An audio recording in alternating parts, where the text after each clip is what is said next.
জায়গা থেকে রাজনৈতিক দলের পক্ষ থেকে অনুরোধ এসেছে, যারা আমাদেরকে সরাসরি সহযোগিতা করতেন বিভিন্ন ভাবে, তারা বলেছেন এই যমুনার দিকে পদযাত্রা কর্মসূচি এটা যদি আপনারা করেন বিশৃঙ্খল পরিবেশ তৈরি হতে পারে এবং এখানে সুযোগ সন্ধানীরা ষড়যন্ত্রকারীরা ঢুকে এই আন্দোলনকে ভিন্ন দিকে নিয়ে যাইতে পারে।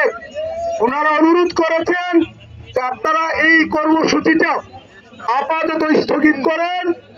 আমরা সর্বোচ্চ চেষ্টা করছি, সরকারকে চাপ প্রয়োগ করার চেষ্টা করছি যাতে সরকার আপনাদের দাবি মানতে বাধ্য হয়। তাদের অনুরোধের প্রেক্ষিতে আমরা নেতৃবৃন্দ আলোচনা করে আজকের মতো আজকের জন্য এই যমুনা অভিমুখে কর্মসূচিটা আমরা স্থগিত করার সিদ্ধান্ত নিয়েছি এবং আগামীকালকে আমাদের আরেকটি নতুন কর্মসূচি আমরা ঘোষণা করছি। সেটি হচ্ছে আমাদের 24 ঘন্টা লাগাতার অবস্থান কর্মসূচি অব্যাহত থাকার পাশাপাশি আগামীকাল দুপুর 2টা থেকে আমরা অনশন শুরু করবো ইনশাআল্লাহ। এরপরেও যদি সরকারের বোধোদয় না হয় আমরা আমরণ অনশনে যাব। এরপরেও যদি আমাদের প্রতি সরকারের কোনো দয়া না হয় আমরণ অনশন করতে করতে আমরা শিক্ষকরা এখানেই মৃত্যুবরণ করব।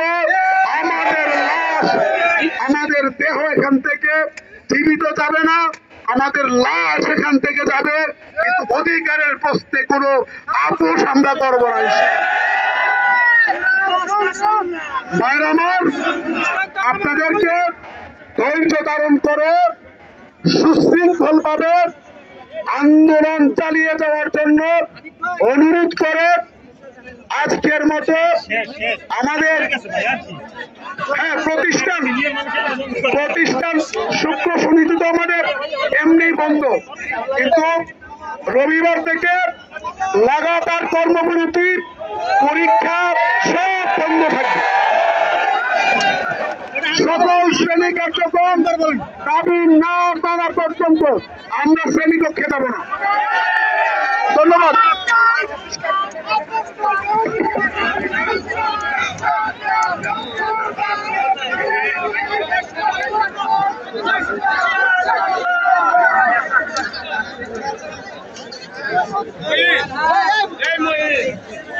আজকে আমাদের আন্দোলনের এখানেই সমাপ্তি হলো।